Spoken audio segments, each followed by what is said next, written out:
Welcome back to our bedtime story channel, where every night we explore a brand new topic to drift off to.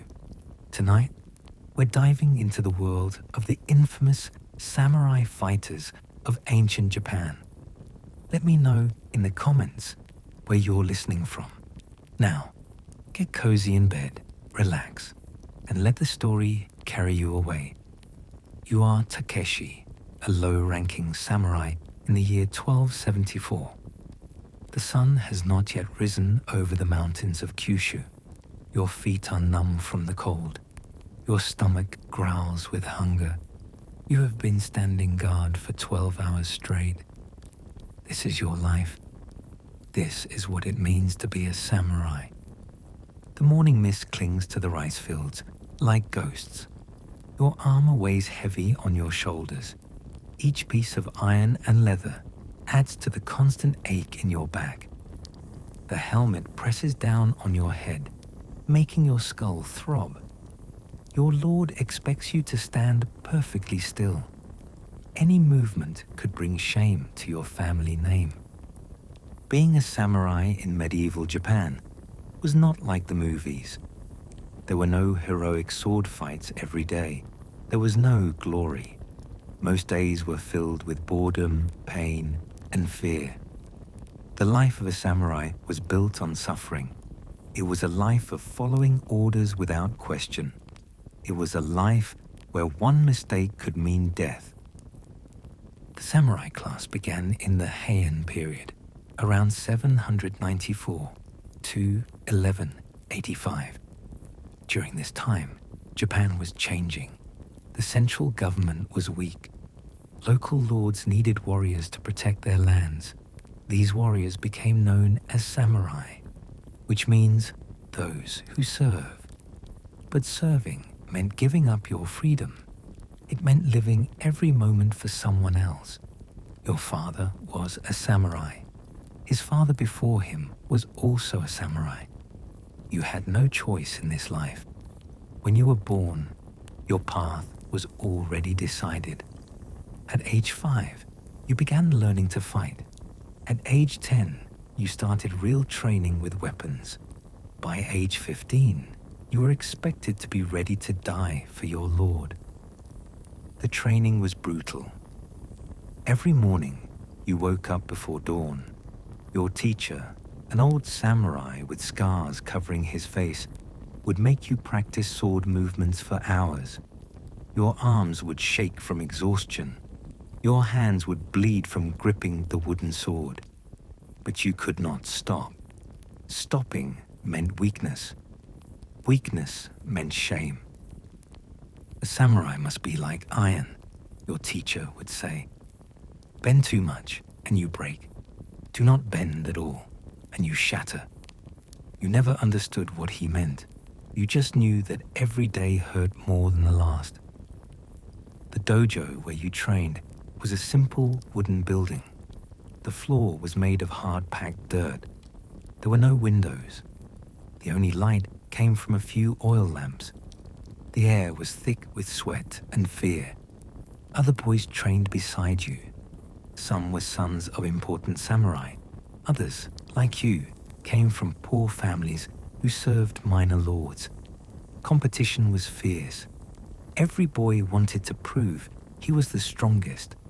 Fights broke out often. The teachers allowed this. They said conflict made warriors stronger. You learned to sleep with one eye open. You learned to eat quickly before someone took your food. You learned that trust was a luxury you could not afford. Your first real weapon was a short sword called a wakizashi. It was supposed to be an honor to receive it. But holding it in your hands, you felt only fear. This blade could kill. Someday, you would have to use it. Some days, someone would try to use one on you. The sword was not just a weapon. It was part of your soul. Samurai believed that their spirit lived in their blade. To lose your sword meant losing your honor. To break your sword meant breaking yourself. You had to care for it every day. You cleaned it, sharpened it, and slept with it by your side. Learning to fight was only part of samurai training. You also had to learn to read and write. This was unusual in medieval Japan. Most people could not read, but samurai needed to understand orders from their lords. They needed to read battle plans. They needed to write reports about their enemies. The writing system was incredibly difficult. Japanese used 3 different scripts. Hiragana was for Japanese words.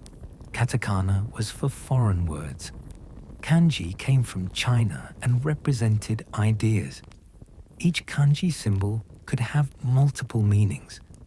Learning just 100 kanji took months of practice. Your teacher would hit your hands with a bamboo stick when you made mistakes. The pain would shoot up your arm. But you learned to write without showing emotion. Showing pain was showing weakness. Weakness was not allowed. Mathematics was also important. Samurai needed to count supplies for battles. They needed to calculate how much rice their lands produced. They needed to figure out how to divide loot after fights. Numbers were tools of war, just like swords and arrows. But the hardest lesson was learning to control your emotions. Samurai followed a code called bushido, which meant the way of the warrior. This code taught that feelings were dangerous. Fear could make you run from battle. Anger could make you make bad decisions. Love could make you weak. You learned to hide your emotions behind a mask of calm. When other boys mocked your poor family, you showed no anger. When you missed your mother, you showed no sadness. When you were afraid of dying, you showed no fear. Your face became like stone. Your heart became like ice. The worst part was learning about honor. Honor was more important than life. It was more important than family. It was more important than happiness. If you lost your honor, you lost everything. There was only one way to get it back: death. Honor could be lost in many ways. Running from battle was dishonorable. Disobeying your lord was dishonorable. Failing to protect someone under your care was dishonorable. Even being captured alive was dishonorable. It was better to die fighting than to live in shame. Your lord was Minamoto no Yoshitsune, a powerful daimyo who controlled lands in southern Japan. He was not a kind man. His face was hard like carved wood. His eyes were cold like winter storms.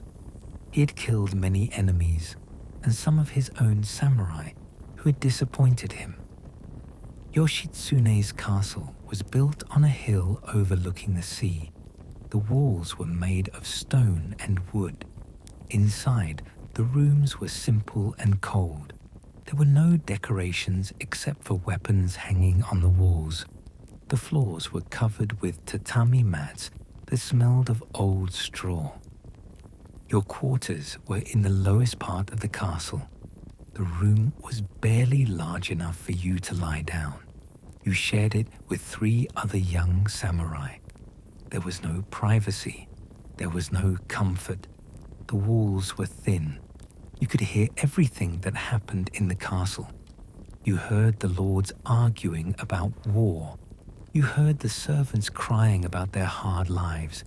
You heard the sounds of punishment when someone made a mistake.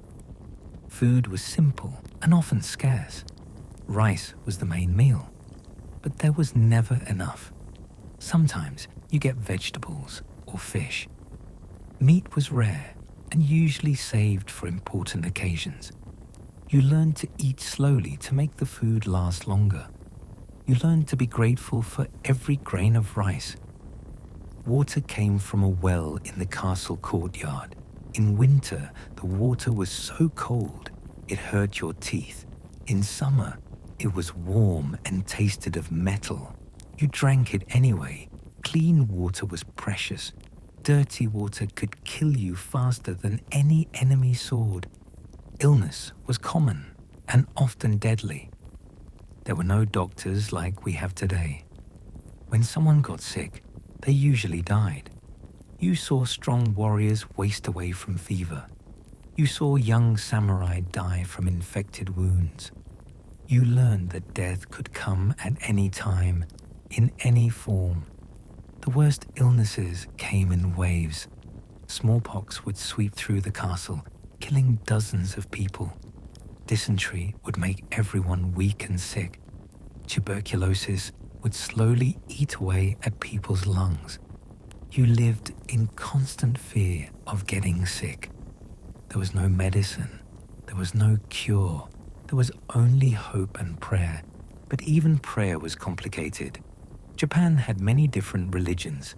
Buddhism taught that life was suffering. Shintoism honored the spirits of nature and ancestors. Confucianism focused on duty and respect for authority. As a samurai, you were supposed to follow all three. The temple in the castle was a small wooden building. Inside, there was a statue of Buddha, surrounded by burning incense. The smoke made your eyes water. The smell was heavy and sweet. You went there to pray for strength. You went there to ask for an honorable death. You went there to remember your dead ancestors. Your ancestors were always watching. This is what you were taught. Every action you took reflected on them. Every mistake you made brought shame to their memory. This pressure was constant. It followed you everywhere. It made every decision feel like life or death. The training never stopped.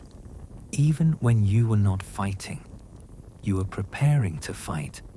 You practiced sword movements until they became automatic. You learned to use a bow and arrow while riding a horse. You studied the weak points of different types of armor. You memorized battle strategies used by famous generals. Physical training was brutal. You ran up and down mountains carrying heavy packs. You swam in icy rivers to build endurance. You stood under waterfalls to toughen your skin. You held painful positions for hours to build mental strength. Your body was your weapon. It had to be perfect. But perfection was impossible. There was always something wrong. Your sword work was too slow. Your archery was not accurate enough. Your horsemanship needed improvement. Your knowledge of tactics was incomplete. The criticism never ended. The pressure never stopped. Sleep was rare and never restful. You slept on a thin mat on the floor. The room was cold in winter and hot in summer. Other samurai snored, talked in their sleep, or had nightmares. You learned to sleep lightly. Enemies could attack at any time. Even in your dreams, you had to be ready to fight. Dreams were often about death. You dreamed of your own death in battle. You dreamed of killing enemies. You dreamed of watching friends die. Sometimes you dreamed of your family. But these dreams were the worst. They reminded you of the life you could never have. Family was a luxury for samurai. You could not marry without your lord's permission. You could not have children unless your lord approved. Your wife and children belonged to your lord as much as you did. If your lord ordered you to leave them, you had to obey. If your lord ordered you to kill them, you had to obey. Love was dangerous. It made you weak. It gave you something to lose. It made you think about running away instead of fighting. Samurai were taught to love only three things: their lord, their honor, and their sword. Everything else was a distraction. The year 1274 was particularly difficult. The Mongols, led by Kublai Khan, were planning to invade Japan. Everyone knew they were coming. The question was when. Your lord had received orders to prepare for war. This meant more training, less food, and constant fear. Mongol warriors were different from Japanese samurai. They fought in large groups. They used tactics that samurai considered dishonorable. They poisoned arrows. They used explosives. They killed everyone, including women and children. They did not follow bushido.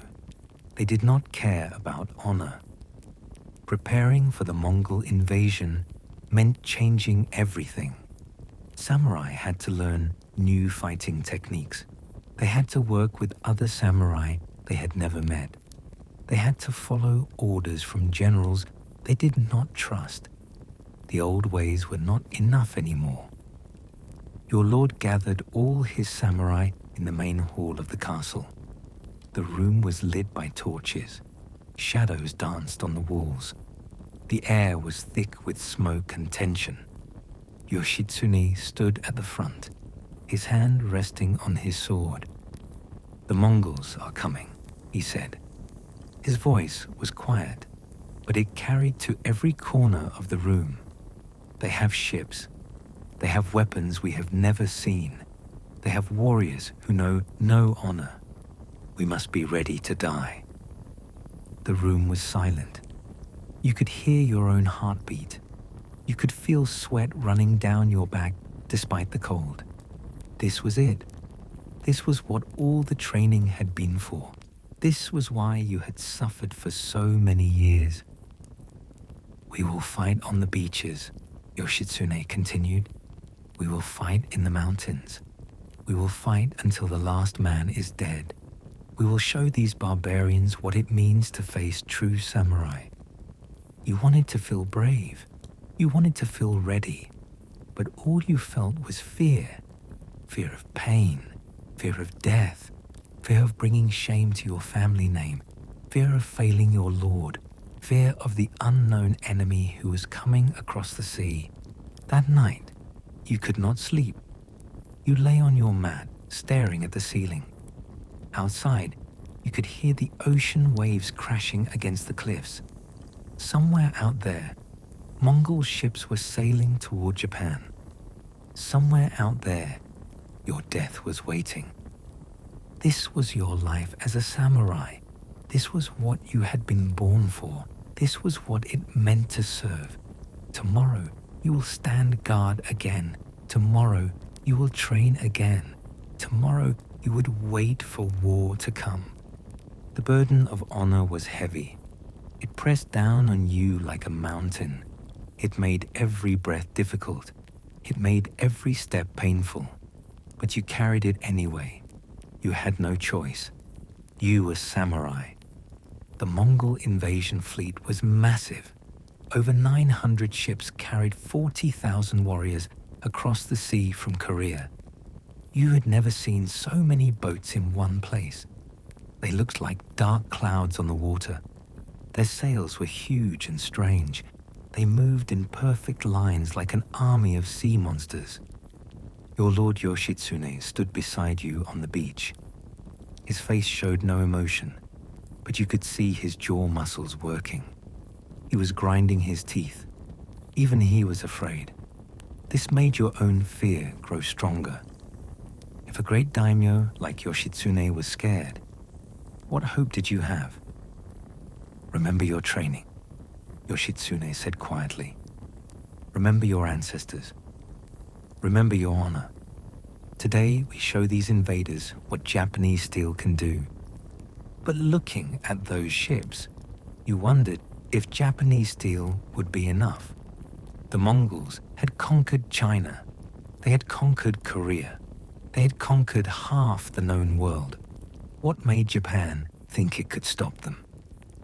The first boats reached the shore as the sun climbed higher. Mongol warriors jumped into the shallow water. They did not look like the samurai you knew. They wore different armor made of small metal plates sewn together. Their helmets were round and pointed. Their weapons were curved and unfamiliar. Behind them came Korean soldiers who had been forced to serve the Mongols. Their faces showed no enthusiasm for this fight. They had been conquered too. Now they were being used as tools of war. You almost felt sorry for them. Almost. But pity was a luxury you could not afford. The enemy was here. The time for thinking was over. The time for action had begun. The Mongols did not fight like samurai. Samurai tradition said that warriors should call out their names and family history before fighting. This gave everyone a chance to know who they were facing. It was considered honorable and proper. You stepped forward, following tradition. You raised your voice so all could hear. I am Takeshi, son of Hiroshi, servant of Lord Minamoto no Yoshitsune. My family has served with honor for 3 generations.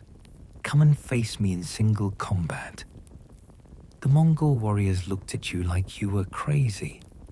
They did not understand what you were saying. They did not care about your name or your family. They did not want single combat. Instead, they raised their bows and shot arrows at you. This was your first shock. The Mongols used groups of archers. They fired hundreds of arrows at once. The sky went dark with flying death. You had never seen anything like it. Samurai usually fought one-on-one. This was like facing a rainstorm made of sharp metal. You raised your shield, but arrows came from every direction. One grazed your arm. Another hit your helmet and bounced off. A third went through your armor and cut your leg. The pain was sharp and hot. Blood ran down into your boot. Around you, other samurai were falling. Some were hit by multiple arrows. Others were struck in places their armor did not cover. The beach began to turn red with blood. Men screamed in pain and fear. This was not the glorious battle you had imagined. The Mongols also used weapons you had never seen before. They had devices that exploded with loud noises and bright flashes. These were early forms of gunpowder weapons.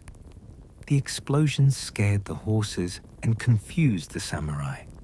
Smoke filled the air, making it hard to see. One explosion went off near you. The sound was so loud, it felt like your head was splitting open. Your ears rang, your vision blurred. You stumbled and nearly fell. A Mongol warrior saw your weakness and charged at you with a curved sword. This was your first real fight. All those years of training had led to this moment. The Mongol was bigger than you, and his sword was longer. But you had spent your life preparing for this. Your body moved without thinking. Your sword came up to block his attack. The clash of metal on metal sent vibrations up your arms. Your muscles remembered what your teachers had drilled into you. Block, step, strike, block, step, strike. But the Mongol was not following the same rules. He did not fight with honor.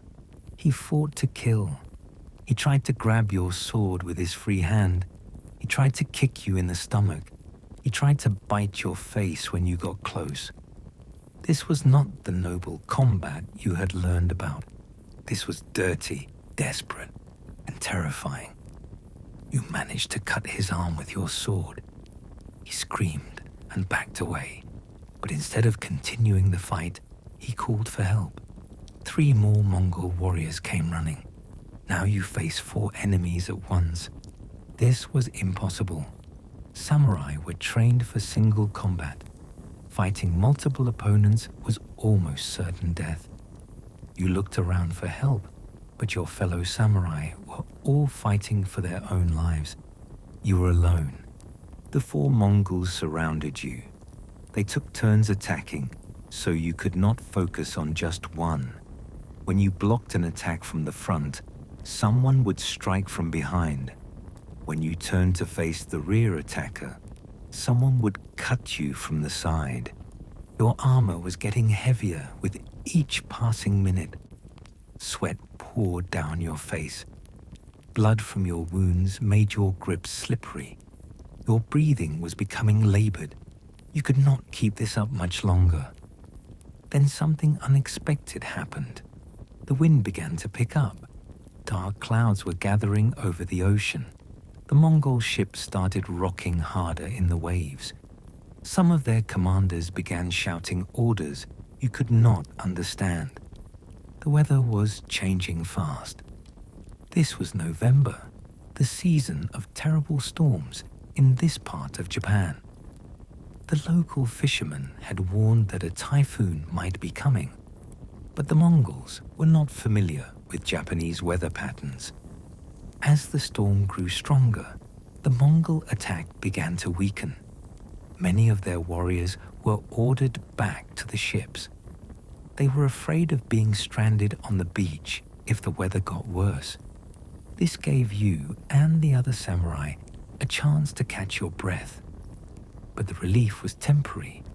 Even with some enemies retreating, there were still more Mongols than samurai. The fighting continued as the wind howled and rain began to fall. The beach became muddy and slippery. Fighting became even more difficult. You slipped in the mud and fell to your knees. A Mongol warrior saw his chance and swung his sword at your head. You rolled to the side just in time. The blade missed your skull by inches. You could feel the wind from the swing. Getting back to your feet was hard. Your armor was caked with mud and blood. Your legs felt like they were made of lead. But you had to keep fighting. Giving up meant death. Death meant shame for your family. Shame was worse than death. The storm was getting worse by the hour. Waves crashed over the Mongol ships. Some of the smaller boats were already in trouble. The wind was so strong it knocked men over. Rain fell in sheets, making it almost impossible to see. This was when you realized something important. The storm was not just making things difficult for everyone. It was helping the Japanese more than the Mongols. You knew this land. You knew these weather patterns. You knew how to fight in the rain and wind. The Mongols were strangers here. They did not know the local conditions. Their ships were not built for Japanese typhoons. Their tactics were not designed for this kind of weather. For the first time since the battle began, you felt hope. As night fell, the storm became a full typhoon. The wind was so strong it could knock a man down. The rain was so heavy you could barely breathe. Lightning lit up the sky like the anger of the gods.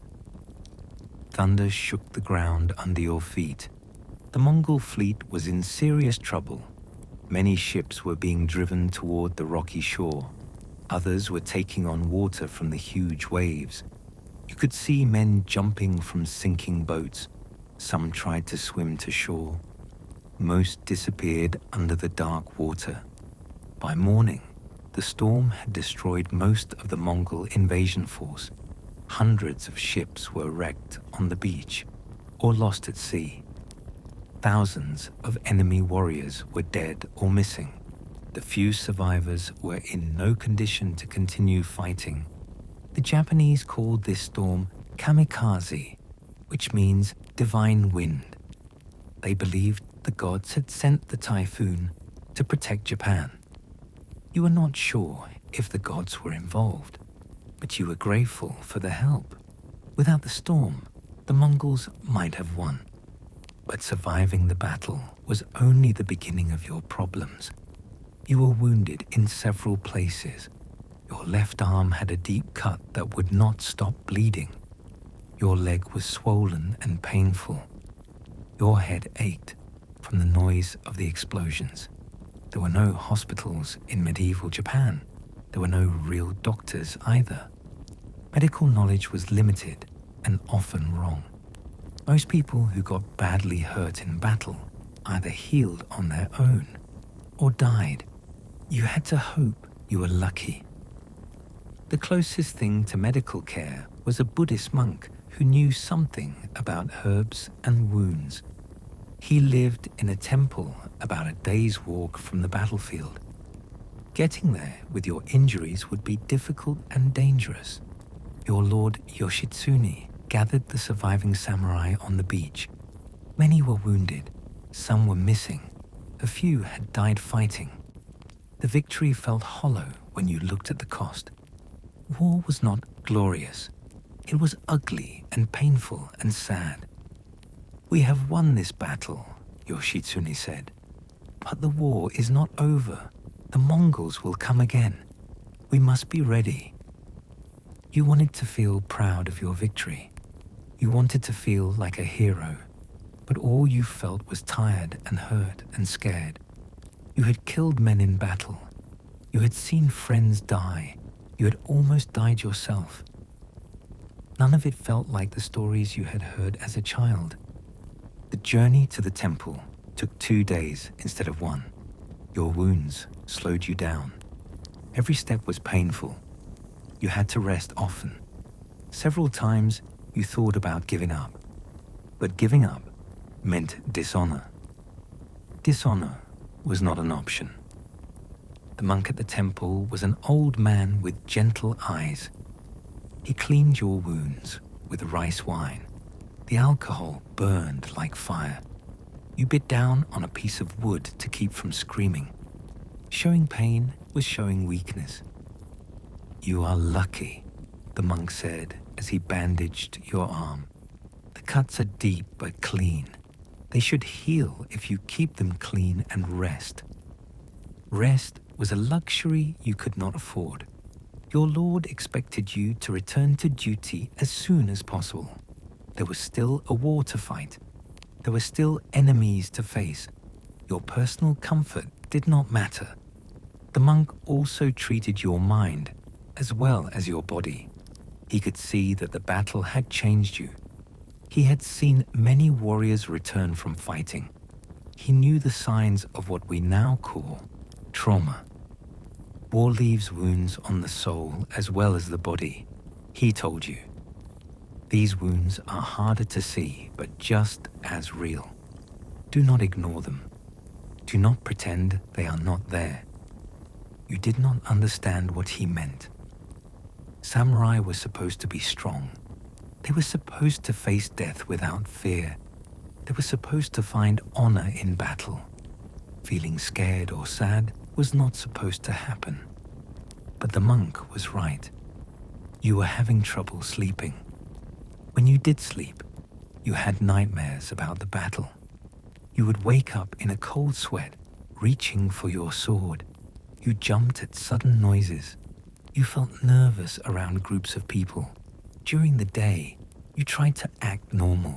You practiced your sword work. You followed orders. You did your duties. But inside, you felt hollow and strange. The battle had taken something from you that you could not name. The other samurai who had survived the battle were having similar problems. Some drank too much sake to forget what they had seen. Others became cruel and angry.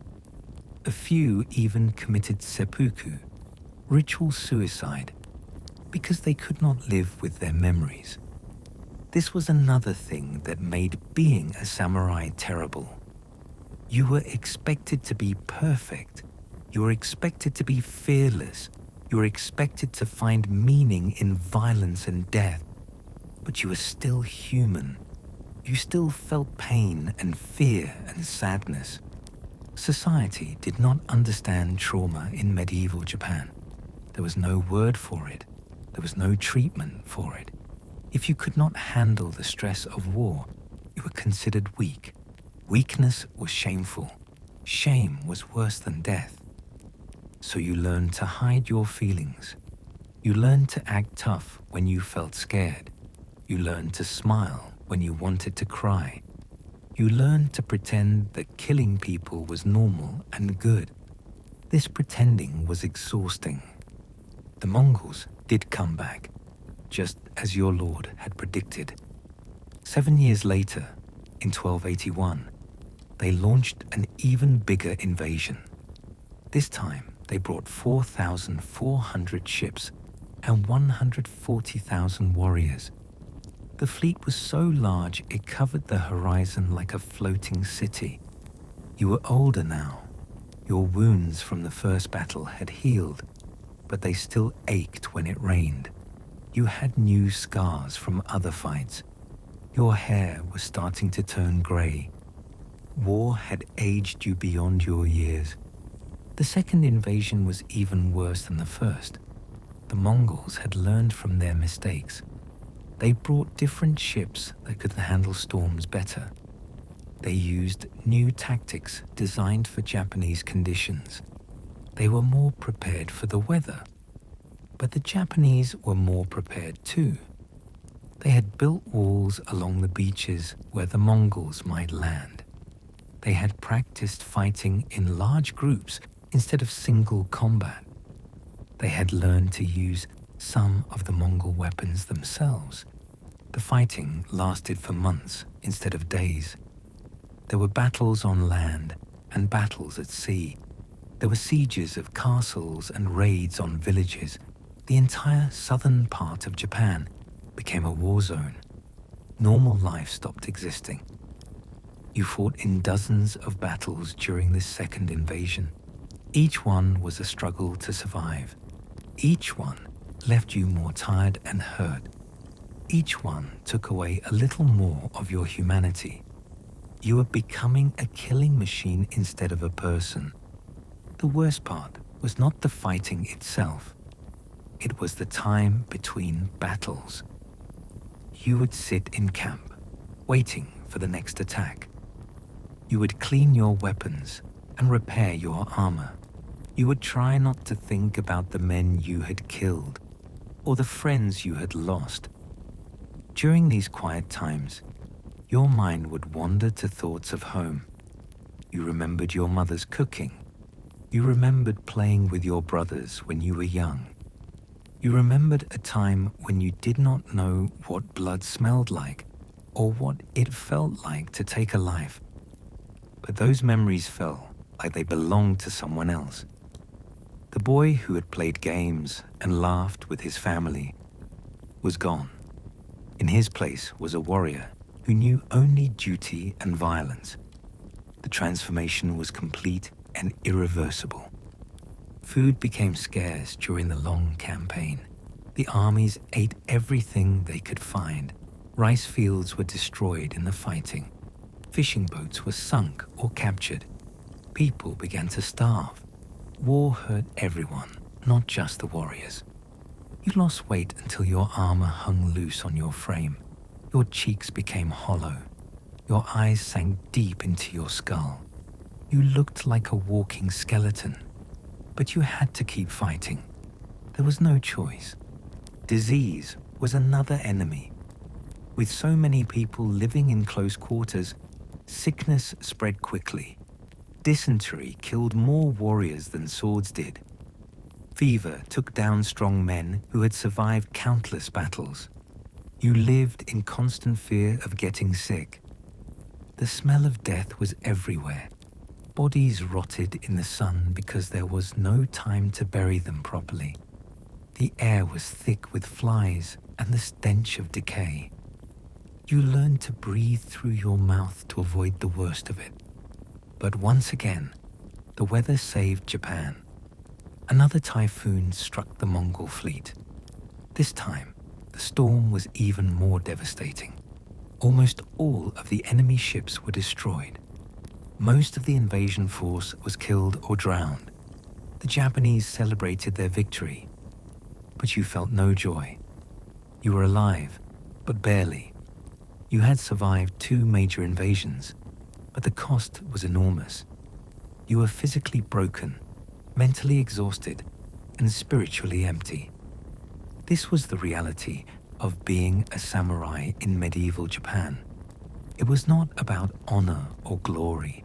It was about survival in a world that wanted to destroy you. It was about following orders even when those orders made no sense. It was about sacrificing everything for people who saw you as expendable. The wars with the Mongols were over, but your suffering was not. You still had to serve your lord. You still had to train and fight and risk your life. You still had to pretend that this was a meaningful way to live. The second storm has passed. The beaches are littered with wreckage from the Mongol fleet. You stand among the debris, counting the cost of victory. Your body is scarred. Your mind is haunted. Your spirit is broken. But you are still alive. You are still samurai. The burden continues. The Mongol invasions are over, but peace has not brought relief. You sit in your small house, staring at a pile of unpaid bills. Your rice stores are nearly empty. Your armor needs repair, but you cannot afford it. Your lord has reduced your stipend again. This is what victory looks like. This is what peace costs a samurai. The end of the Mongol invasions should have been a time of celebration. Japan had defeated the greatest military power in the world. The divine wind had saved the country from foreign rule. The samurai had proven their worth in battle. But victory came with a price that no one had expected. The wars had cost enormous amounts of money. The government had spent everything on defense. Lords had used their wealth to buy weapons and hire soldiers. The economy was in ruins. There was no money left to reward the samurai who had saved the country. Your lord Yoshitsune called all his samurai together in the main hall of his castle. The room felt different now. The walls that had once seemed strong now looked shabby. The tatami mats were worn and stained. Even the lord himself looked older and more tired. "The wars are over," he announced. "We have won a great victory, but victory has a cost. The lands are poor. The rice harvest was bad. We must all make sacrifices." What this meant was simple. Your pay was being cut in half. Your rice allowance was being reduced. Your family would have to survive on less food. The Lord was apologetic, but firm. There was no choice. This was the first shock of peacetime. During the wars, everyone had worked together. Everyone had shared the burden. Rich and poor, lord and servant, all had faced the same dangers. But now that the danger was over, the suffering was not shared equally. Your lord still lived in his castle. He still had servants and fine clothes. He still ate meat and drank sake. But you, who had fought and bled for him, now struggled to feed your family. This was the reality of the feudal system. Loyalty flowed up. Hardship flowed down. Your house was small and simple. It had 2 rooms separated by a thin wall. The floor was dirt covered with cheap mats. The roof leaked when it rained. The walls were made of wood and paper that did not keep out the cold. In winter, you could see your breath inside the house. Your wife, Yuki, had married you 5 years earlier. It was not a marriage of love, but of duty. Your lord had arranged it to strengthen ties between samurai families.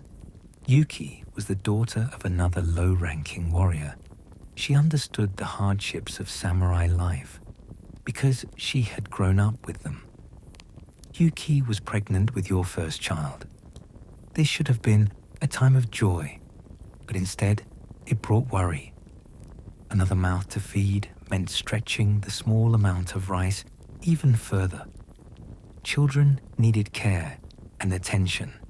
They needed warm clothes and a safe place to sleep. All of these things cost money you did not have. The baby was born in winter, during the coldest month. There was no doctor to help with the birth. Yuki's mother came to assist, but she was old and not very skilled. You waited outside in the cold, praying to all the gods that both mother and child would survive. The baby was a boy. This was considered lucky because boys could become samurai like their fathers. But looking at the tiny, helpless infant, you felt only fear. How could you protect this child? How could you give him a better life than your own? You named him Ichiro, meaning first son. He was small and weak, like many babies born during hard times. He cried often, probably from hunger. Yuki did not have enough milk because she was not eating well herself. This was another cost of poverty that rich people never thought about. Taking care of a baby was expensive. He needed cloth diapers that had to be washed constantly. He needed warm clothes as he grew. He needed better food as he got older. Every need cost money that you did not have. You began to understand why some samurai families abandon their children. Your daily routine had changed completely. You still had to perform your duties as a samurai, but now you also had to find ways to earn extra money. This was difficult because samurai were not supposed to work like common people. Trade and manual labor were considered beneath your class. But pride does not feed hungry babies. You began taking secret jobs that other samurai might look down on. You helped farmers with their harvest in exchange for rice. You repaired weapons for other warriors. You even worked as a guard for merchants, though this was considered shameful. The work was hard and the pay was small. Farmers treated you with suspicion because you were samurai. They thought you would look down on them or cheat them. It took time to earn their trust. And even when they trusted you, they could not pay much because they were poor too.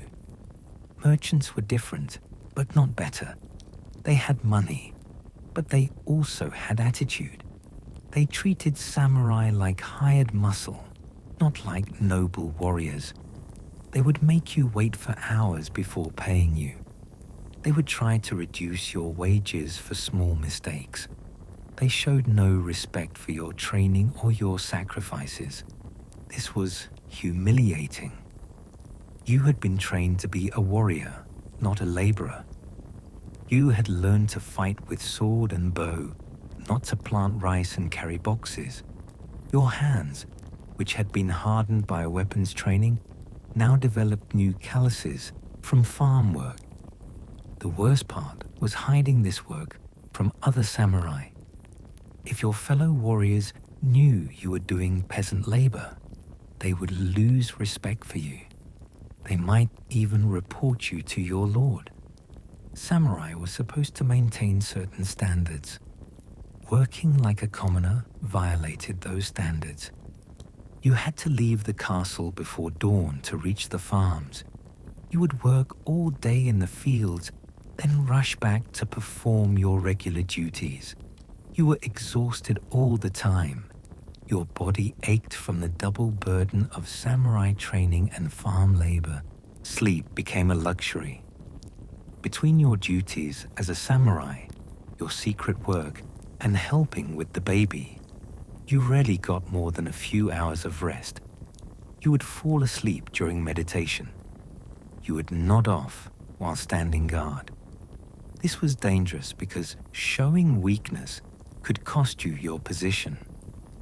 Your lord began to notice that you were not performing as well as before. Your sword work was sloppy. Your archery was inaccurate. Your attention wandered during important meetings. He called you to his private chambers for a talk. "Takeshi," he said, "you have served me faithfully for many years, but lately your performance has been poor. Is there something wrong?" You could not tell him the truth. You could not admit that you were working as a farmer to feed your family. That would be admitting that his payments were not enough. It would be questioning his leadership. It would be dishonoring him. "I am sorry, my lord," you said. "I have been distracted by personal matters. I will do better." "See that you do," he replied. "I cannot afford to keep samurai who cannot perform their duties." These are difficult times for everyone. This was a threat. If you did not improve, you would be dismissed. If you were dismissed, you would lose your small salary entirely. Your family would starve. You would have to become a ronin, a masterless samurai. Ronin were outcasts who lived like beggars. The pressure was overwhelming. You had to work harder at both your official duties and your secret jobs. You had to be perfect as a samurai while also being productive as a laborer. You had to hide your exhaustion and pretend everything was fine. Your relationship with Yuki began to suffer.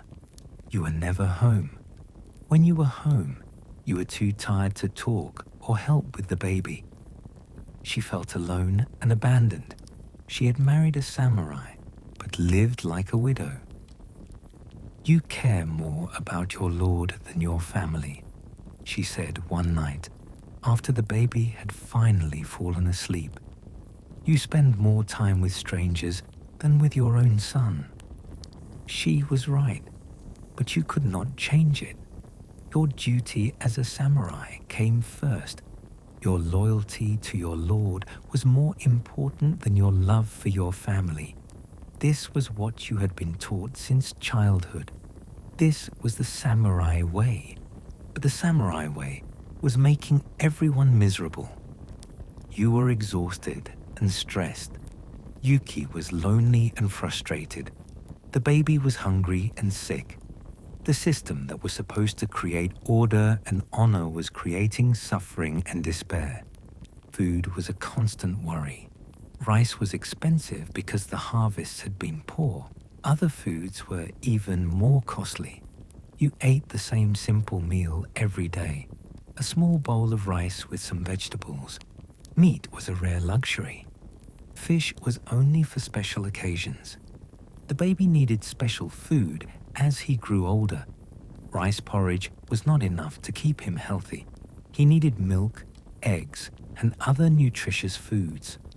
But these were expensive. You watched your son grow thin and weak, knowing you could not afford to feed him properly. Winter was the worst time. Food was scarce and expensive. Fuel for heating was costly. Warm clothes were needed but hard to buy. The cold made everyone sick more often. Medicine was expensive and often did not work. Your house was not built for winter weather. The thin walls and paper screens did not keep out the cold. Ice would form on the inside of the windows. The baby would cry from the cold, but there was little you could do to warm him. You tried to heat the house with small fires, but fuel was expensive. Charcoal cost money you did not have. Wood was cheaper but harder to find. You spent hours gathering sticks and branches, adding this to your already long list of daily tasks.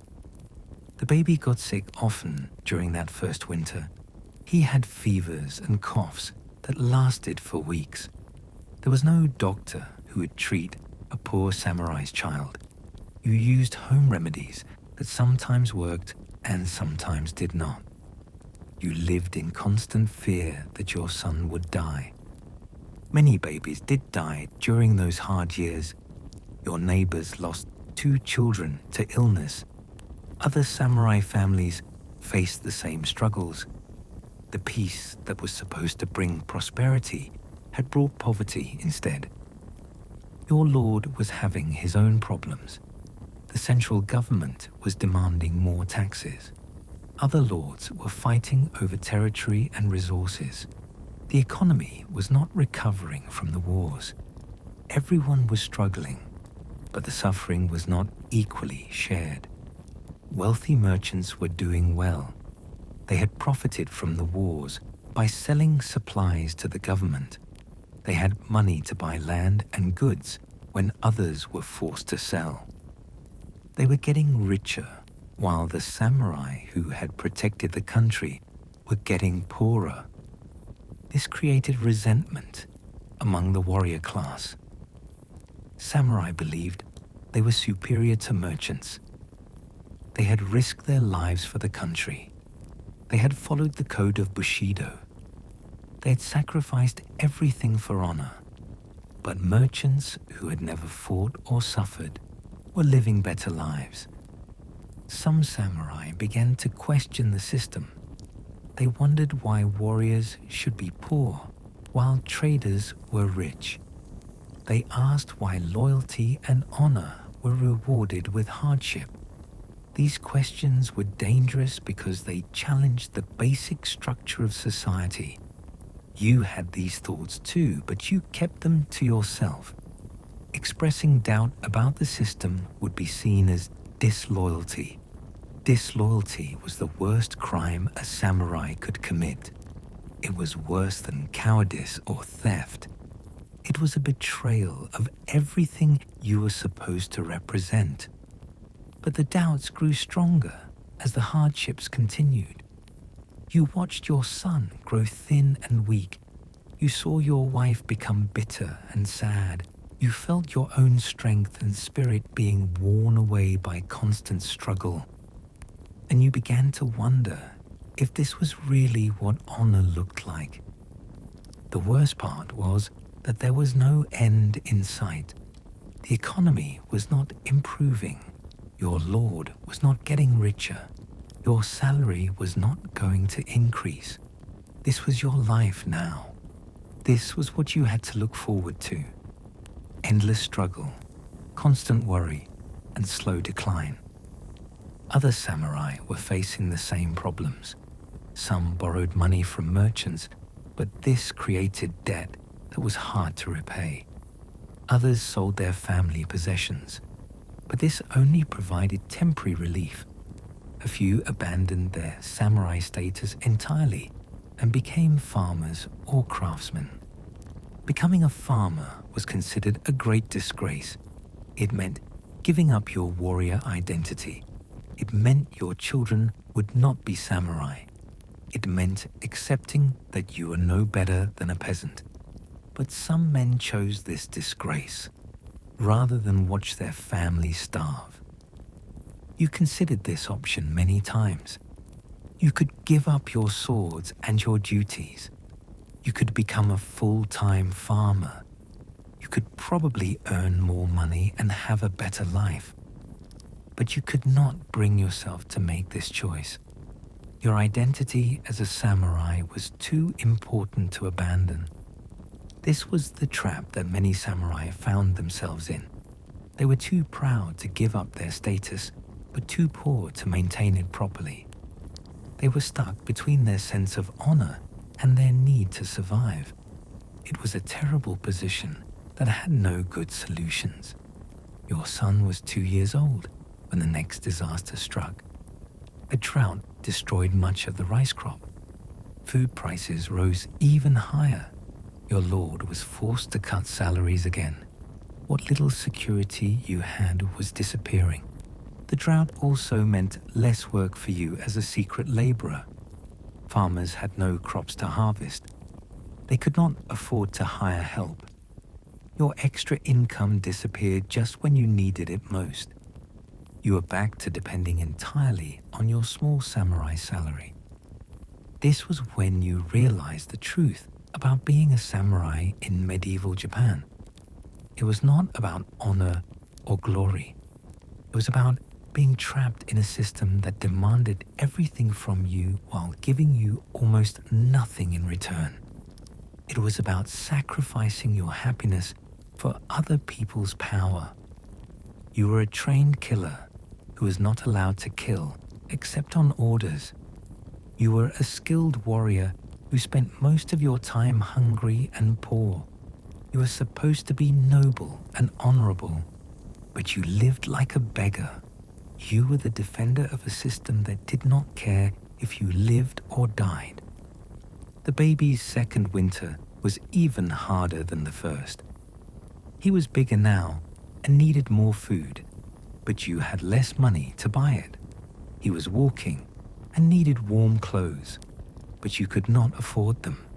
He was talking and asking questions you could not answer. "Why are we hungry, Father?"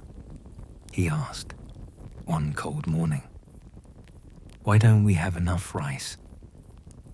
You did not know how to explain it. How could you tell a child that his father was a failure?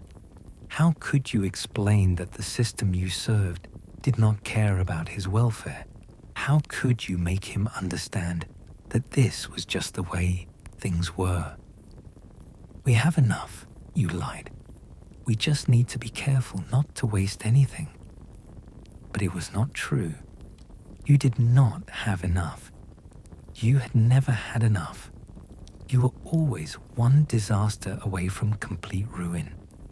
This was the reality of being a low-ranking samurai in a time of peace. The sun sets on another day of struggle. Your son sleeps fitfully in the cold house. Your wife mends clothes by candlelight, trying to make them last another season. You sharpen your sword, the symbol of your status, and the reminder of your poverty. Tomorrow will bring the same challenges. This is your life. This is what it means to be samurai. You are Takeshi, now 45 years old. The year is 1300. Your son Ichiro is 7 and asking difficult questions. Your lord Yoshitsune has died, and his weak son now rules. Political winds are shifting across Japan. You stand in the castle courtyard, watching new banners being raised. Everything is changing, but your suffering remains the same. This is the curse of loyalty. This is the trap of service. The death of your lord Yoshitsune changed everything overnight. He had been a strong leader who commanded respect through fear and competence. His son Yoshimune was young, weak, and inexperienced. The transition of power was not smooth. It never was in medieval Japan. Yoshimune was only 22 years old when he inherited his father's lands and titles. He had spent his youth studying poetry and music instead of war and politics. He preferred writing verses to making decisions. He was more interested in beautiful things than in the harsh realities of ruling. This created immediate problems for everyone who served the family. A weak lord attracted enemies like blood attracts sharks. Other daimyo began to circle, looking for opportunities to take land and power. Yoshimune was not prepared for this kind of pressure. The first challenge came from a neighboring lord named Hojo Tokimune. He claimed that Yoshitsune had borrowed money before his death and never paid it back. Now, he wanted the debt settled. Either Yoshimune could pay the money, or he could give up some of his territory. This was almost certainly a lie. Hojo was known for making false claims against weaker lords, but lies backed by armies are harder to disprove than lies backed by nothing. Hojo had more samurai than Yoshimune. He could make his false claims stick through force. Yoshimune called a meeting of all his senior samurai. You were not senior enough to attend, but you heard about it from others.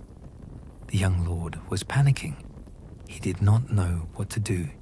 He asked for advice, but did not like the answers he received. The senior samurai told him he had 3 choices. He could pay the money, which would bankrupt the domain. He could fight, which he would probably lose. Or he could give up some territory, which would make him look weak to other potential enemies. All 3 options were bad. This was the problem with weak leadership. Every choice led to more problems.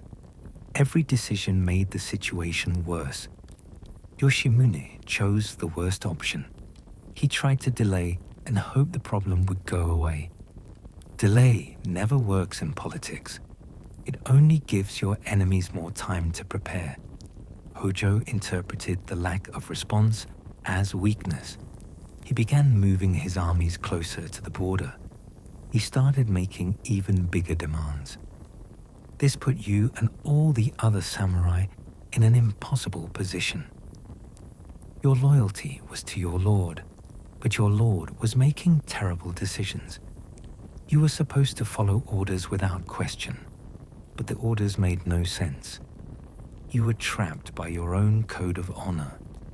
The code of Bushido demanded absolute loyalty to your master. This loyalty was supposed to be more important than your own life. It was supposed to be more important than your family. It was supposed to be more important than your own sense of right and wrong. But what happened when your master was incompetent? What happened when following orders would lead to disaster? What happened when loyalty conflicted with survival? The code gave no clear answers to these questions. Some samurai began to whisper about finding a new master. This was technically treason, but it happened often in medieval Japan. When a lord proved unable to protect his followers, those followers sometimes switched sides. It was a practical solution to an impossible problem. But switching sides was dangerous and dishonorable. If you were caught planning to betray your lord, the punishment was death. If you switched sides and your new lord lost, you would be executed as a traitor. If you switched sides and won, you would never be fully trusted again. You had long conversations with your wife Yuki about what to do. These conversations had to be completely secret. Even discussing the possibility of betrayal was dangerous. If anyone overheard and reported you, your entire family could be destroyed. We could leave, Yuki suggested one night after Ichiro had fallen asleep. We could take the boy and go somewhere far away. You could give up being a samurai and become a farmer or a craftsman. This was the option you had considered many times before. It would solve your immediate problems. You could probably earn more money as a farmer than as a samurai. Your family would have more food and better housing. Your son could grow up without the burden of warrior expectations. But giving up your samurai status felt like dying. It meant abandoning everything you had been taught to value. It meant admitting that your entire life had been a mistake. It meant your son would never understand the honor and tradition of his family. I cannot, you told her. This is who I am. This is who my father was and his father before him. I cannot throw away 3 generations of service. 3 generations of suffering, Yuki replied bitterly. 3 generations of poverty and fear. What has all this honor given us? What has all this loyalty earned us? She was right, but being right did not make the choice easier. Honor and tradition were not logical things. They were emotional and spiritual. They were part of your identity in ways that practical concerns could never touch. Meanwhile, the political situation was getting worse. Hojo had formed an alliance with 2 other lords. Together, they had enough military power to crush Yoshimune completely. The threat was no longer about money or territory. It was about survival. Yoshimune finally realized the seriousness of the situation. He called together all his samurai, not just the senior ones. The meeting took place in the main hall of the castle. Over 100 warriors gathered to hear their lord's words. My friends, Yoshimune began, we face a difficult time. Our enemies are many and strong. They seek to destroy everything my father built. They want to take our lands and scatter our families to the winds. You could see the fear in his young face. His voice shook slightly as he spoke. This was not inspiring confidence in anyone. A lord who showed fear would struggle to command loyalty from his followers. I know I am not the leader my father was. Yoshimune continued, I know I have made mistakes, but I promise you this. I will not surrender what is ours. I will not give our enemies what they demand. We will fight. This was what you had expected to hear, but it was not what you wanted to hear. Fighting meant almost certain death. Hojo's alliance was too strong. Your side was too weak.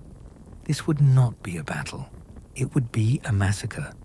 But you had no choice except to agree. When your lord announced his decision to fight, you and all the other samurai had to support it. To do otherwise would be admitting that you were not really samurai at all.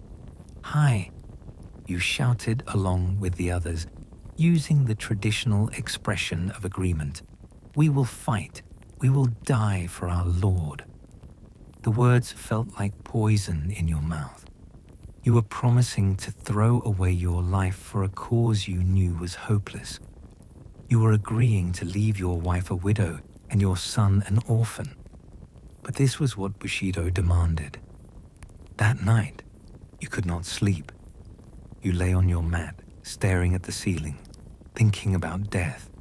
Not the glorious death of legend, but the ugly reality of dying for a weak lord's poor decisions. There would be no honor in this death. There would be no meaning. Ichiro woke up and found you sitting by the window, looking out at the stars. He was old enough now to sense when something was wrong. Children always knew when their parents were worried, even when the parents tried to hide it. Father, he asked, are you sad?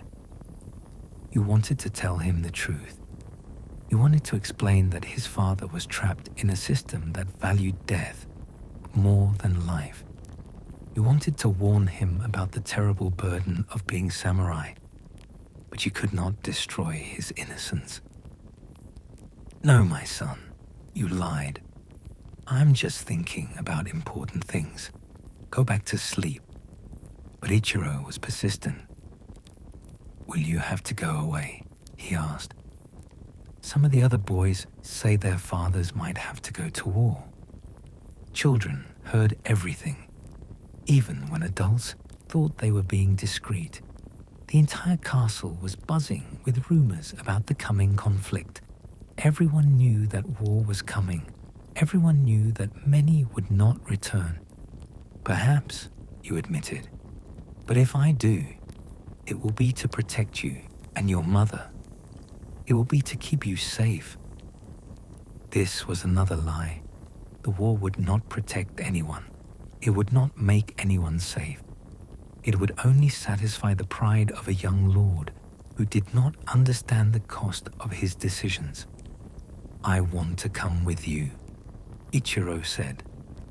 I want to be a samurai like you. These words broke your heart. Your son saw only the romance of warrior life.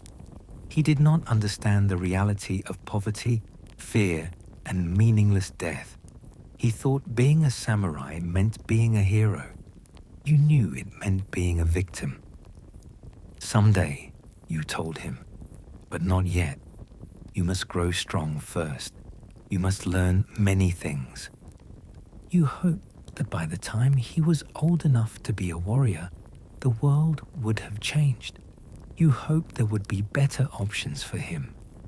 But in your heart, you knew that nothing would change. The system would continue. The suffering would continue. The preparations for war began immediately. Weapons had to be sharpened and repaired. Armor had to be cleaned and fitted. Supplies had to be gathered.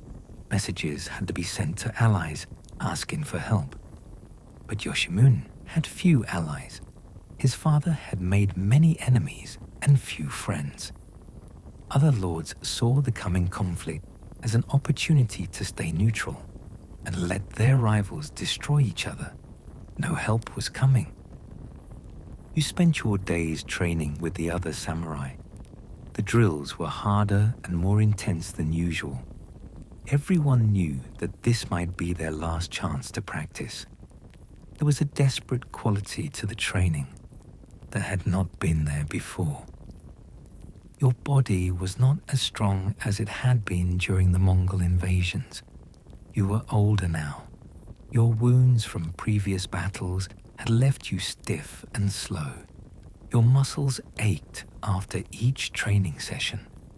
You were not ready for another war. But readiness was not required. Only obedience was required. You would fight because you were ordered to fight. You would die because your lord had decided that dying was better than compromising. Your personal feelings did not matter. The worst part was the effect on your family. Yuki became quiet and withdrawn. She knew what was coming. She had seen other wives become widows. She had seen other children become orphans. She was preparing herself for loss. "Promise me something," she said one evening, as you cleaned your sword.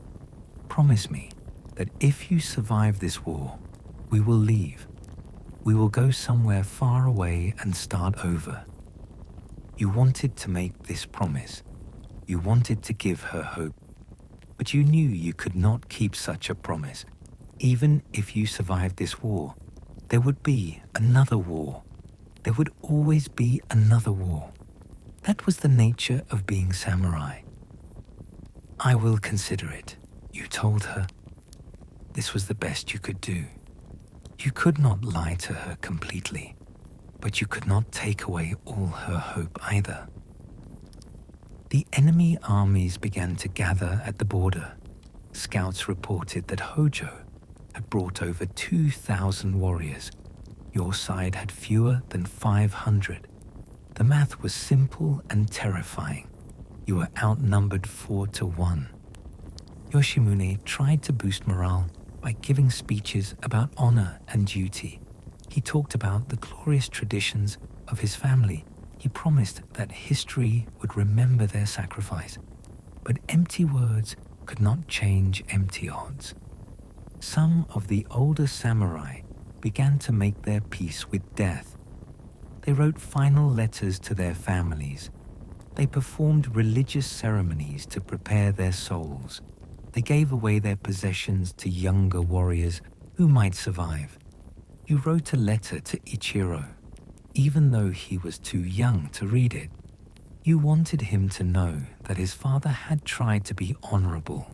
You wanted him to understand that some choices were forced upon you by circumstances beyond your control. "My son," you wrote, "by the time you read this, I may be gone. I want you to know that I did not choose to leave you. I was bound by duty to serve my lord, even when that service led to death. This is the burden of being samurai. This is the price of honor." You sealed the letter and gave it to Yuki to keep safe. She took it with tears in her eyes. Neither of you spoke about what it meant. Both of you understood perfectly. The night before the battle, you could not eat. Your stomach was twisted with fear and anxiety. You sat with your fellow samurai around a small fire, trying to pretend that everything was normal. But everyone knew this might be their last night alive. "Do you ever wonder what it would be like to be a merchant?" asked Kenji, a young samurai who had only been in service for 2 years. "Do you ever think about having a normal life?" "Merchants have no honor," replied Masa, an older warrior with gray hair and many scars. "They live for money instead of duty. That is not a life worth living." But even Masa did not sound convinced by his own words.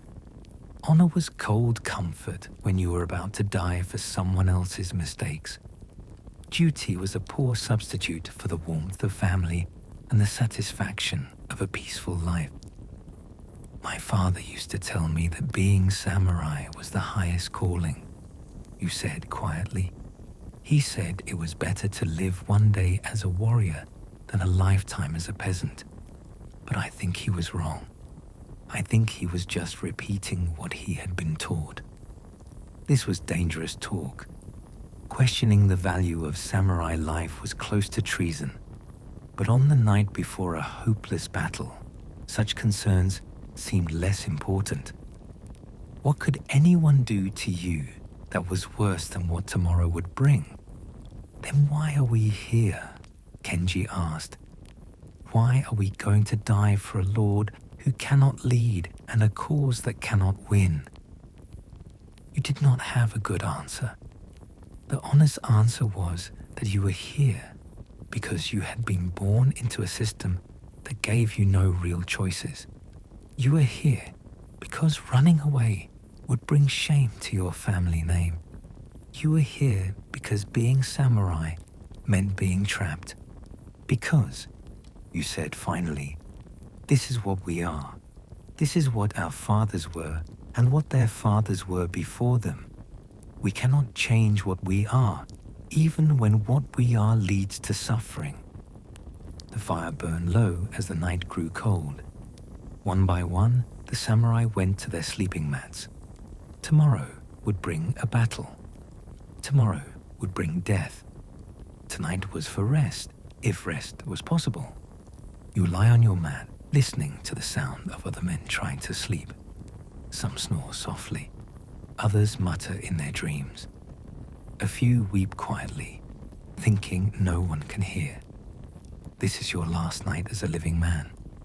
This is what loyalty has brought you. Tomorrow you will discover what honor is really worth. You are Takeshi, age 45. The date is March 15th, 1301. Dawn breaks over the battlefield of Kumano Plain. Your armor is stained with blood that is not all your own. Around you lie the bodies of friends and enemies alike. The battle is over. Your side has won, but victory tastes like ash in your mouth. This is what triumph looks like. This is what honor costs. The battle had lasted 3 days. 3 days of mud, blood, and screaming. 3 days of watching good men die for bad reasons. 3 days that felt like 3 lifetimes. You had survived, but survival felt more like a curse than a blessing. It should not have been a victory at all. Lord Hojo's forces had outnumbered yours 4-1. His warriors were better equipped and better fed. His strategy was sound. By all logic, you should have been crushed on the first day, but war rarely follows logic. The turning point came when Hojo himself was killed by a stray arrow on the second day. It was not a heroic death or a skilled kill. A nervous young archer had shot wildly into the enemy ranks, and his arrow found the one target that could change everything. Pure chance had decided the fate of thousands. Without their leader, Hojo's alliance began to fall apart. The other lords who had joined him were more interested in taking his lands than in continuing his fight. They withdrew their forces and began fighting each other instead. Your hopeless cause suddenly became winnable. But winning came at a terrible price. Over half of your fellow samurai were dead. Men you had known for decades lay scattered across the bloody field. Kenji, the young warrior who had dreamed of being a merchant, died on the first day with an enemy spear through his chest. Masa, the old veteran who had spoken of honor, bled to death slowly on the second night. You had killed 7 men during the battle. 7 human beings who had families and dreams and fears just like you. Their faces haunted you now in the silence after the fighting. You remembered the look of surprise in their eyes as your sword found its mark. You remembered their final words, calling for their mothers or their gods. The first man you killed was barely older than your son Ichiro. He could not have been more than 15. His armor was too big for his small frame. His sword technique was clumsy and desperate. He died because he was slow and you were faster. There was no honor in it, only necessity. The boy had cried for his father as he lay dying. You had tried to comfort him, but what comfort could you give? You were his killer. Your blade had opened the wound that was draining his life away.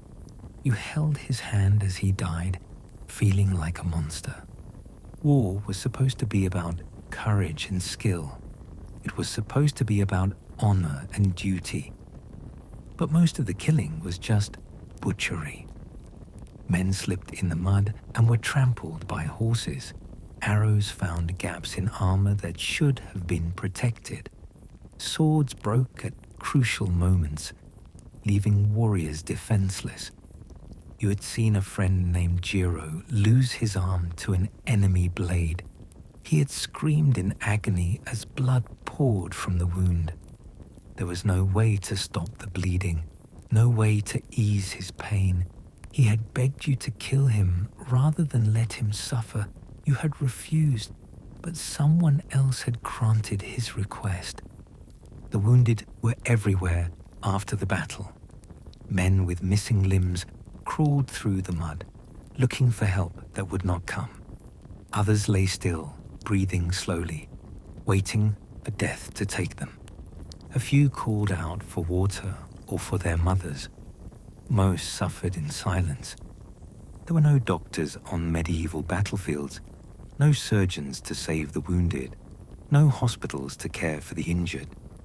Men either healed on their own, or they died. Most died. Their bodies would rot where they fell, feeding the crows and the worms. You helped carry the wounded back to camp, but there was little that could be done for them.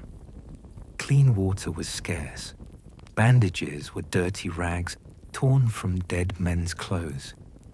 Medicine was limited to sake for the pain and prayers for the soul. One of the wounded was your friend Taro, who had taken a sword thrust through his stomach.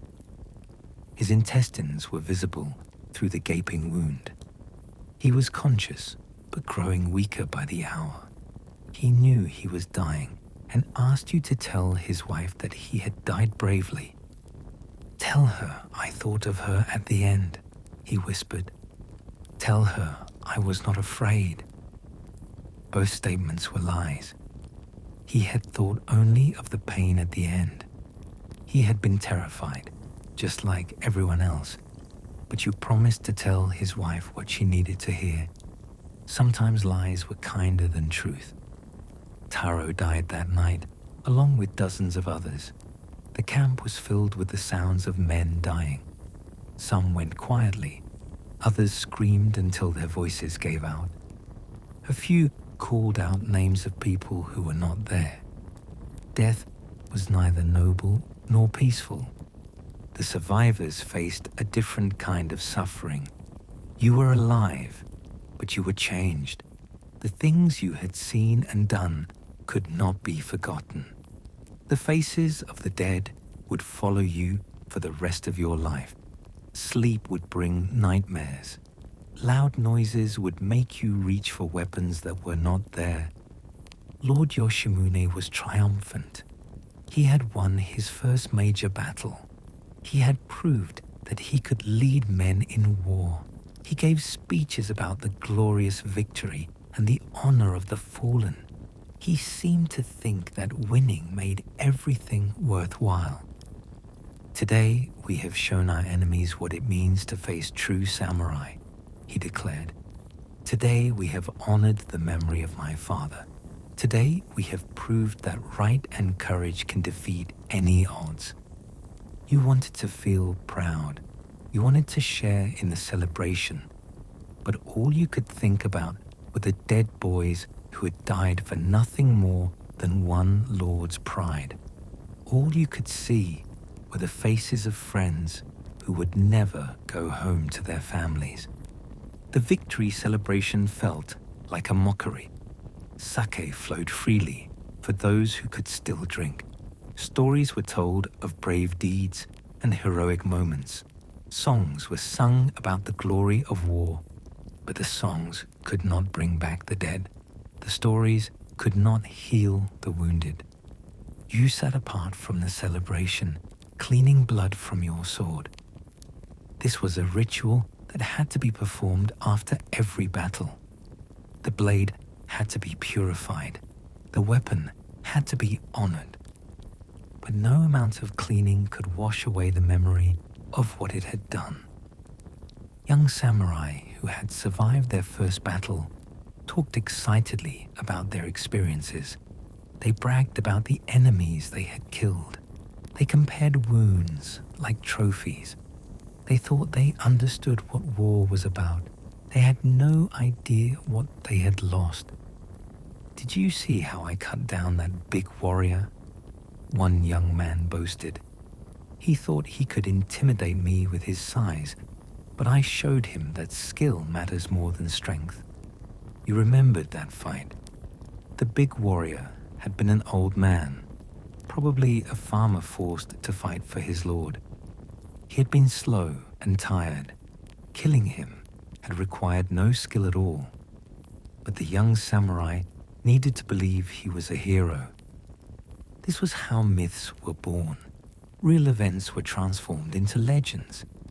Ugly truths were polished into inspiring stories. The next generation would hear only the glory, not the horror.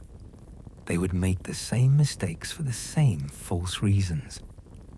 The battlefield had to be cleared of bodies before disease could spread.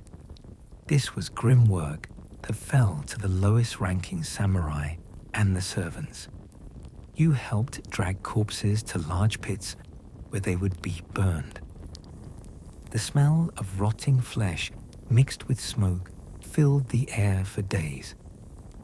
Some of the dead were enemy warriors, but others were your own friends and comrades. In death, they all looked the same. They were all young men who had died far from home. They were all someone's son or husband or father. They were all victims of a system that valued honor more than life. You found the body of Kenji, the young samurai who had dreamed of being a merchant. His face was peaceful, as if he had found the escape he had been looking for. You closed his eyes and said a prayer for his soul. Then you dragged him to the fire with the rest. The return journey to the castle took 5 days. The survivors walked slowly, carrying their wounded comrades on improvised stretchers. Many of the injured died along the way. They were buried in shallow graves beside the road, marked only by rough wooden posts. You thought about the letter you had written to your son Ichiro. It was still sealed and hidden with your possessions. You had survived to read it yourself, which felt strange and embarrassing. The words you had written for a dead man seemed foolish now. But perhaps that was the point. Perhaps all the grand statements about honor and duty were just words written by dead men for other dead men. Perhaps the living had different priorities. Perhaps survival was more important than nobility. When you finally reached home, your wife Yuki ran to meet you. She had heard about the victory, but she had not known if you were among the survivors. She held you tightly, crying with relief and joy. For a moment, the nightmare of war seemed far away. But Ichiro looked at you with different eyes. You had left as his father. You had returned as a killer. Children could sense these changes, even when they did not understand them. He knew that something fundamental had changed in you. "Did you fight the bad men, father?" he asked. "Did you win?" How could you explain that there had been no bad men? How could you tell him that the enemies had been just like you, fighting for their own lords and their own families? How could you make him understand that winning and losing were just words that meant nothing to the dead? "Yes," you said simply. "We won." But it felt like the biggest lie you had ever told. You had not won anything. You had only survived something terrible. The victory belonged to Lord Yoshimune, who would use it to gain more power and start more wars. You had simply been a tool in someone else's game. Life in the castle returned to its normal routine, but you could not return to your normal self. Food had no taste. Sleep brought nightmares. Simple tasks seemed pointless and difficult. You went through the motions of being a samurai, but your heart was not in it. Other survivors were having similar problems. Some drank heavily to forget what they had seen. Others became violent and cruel, taking out their pain on servants and family members. A few simply disappeared one night, abandoning their duties and their identities. You began to understand why some samurai chose seppuku, ritual suicide, even after winning battles. Death in war was random and meaningless, but death by your own choice could have meaning. It could be a way of taking control when everything else was chaos. But you had responsibilities. Yuki needed a husband. Ichiro needed a father.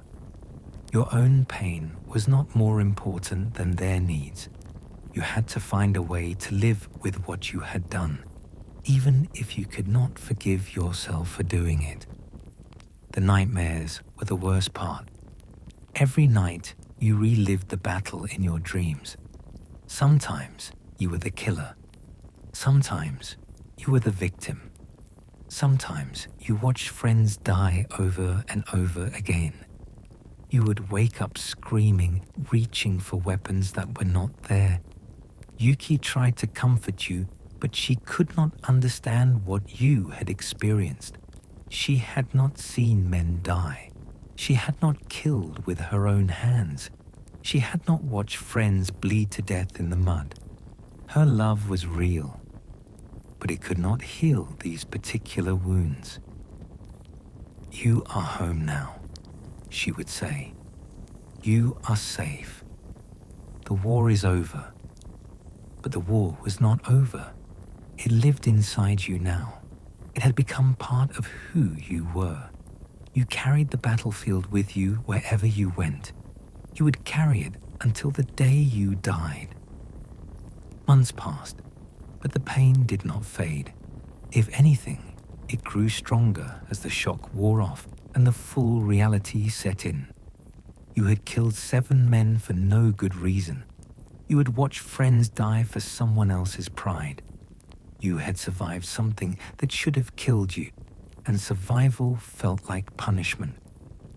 Lord Yoshimune was already planning his next campaign. The victory had made him confident and ambitious.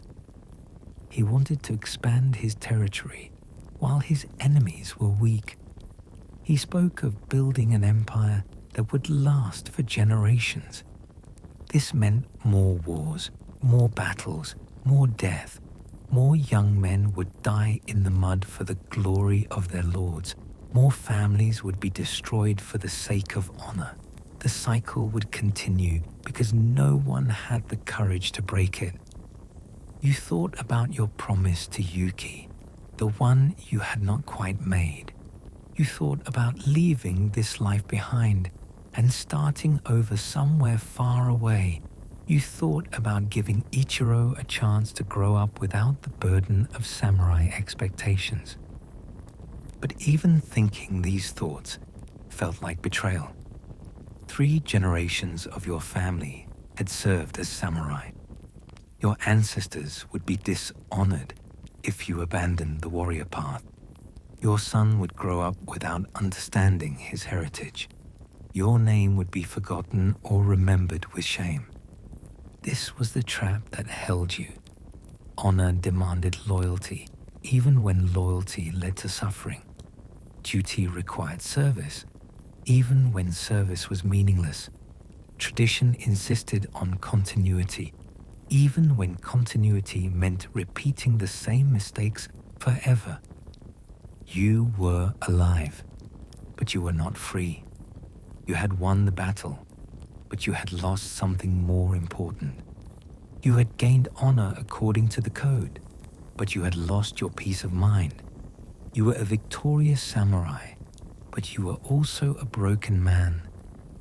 The letter you had written to Ichiro remains sealed and hidden. Someday you might give it to him. Someday he might need to understand the true cost of being samurai. Someday he might face the same impossible choices that you had faced. But for now, he was still young. For now, he could still believe in heroes and honor.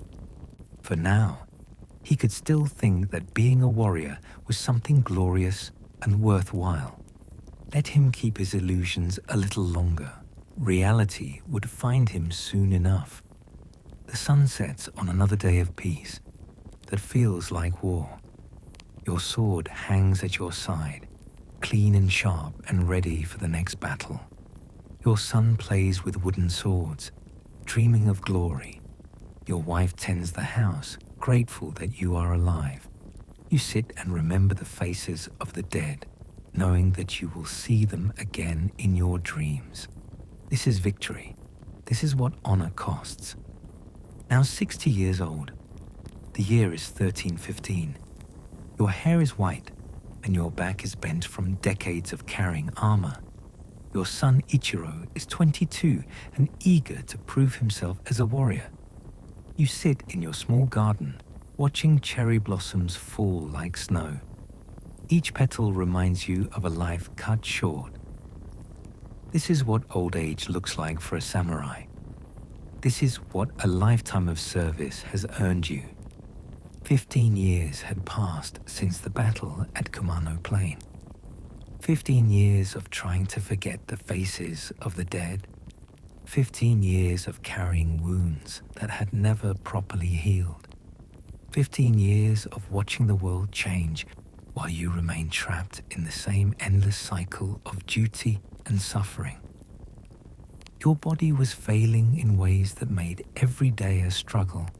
The sword cuts from long ago battles had left you with permanent pain in your joints. Your left shoulder, injured by a Mongol arrow 40 years earlier, could barely lift your sword above your head.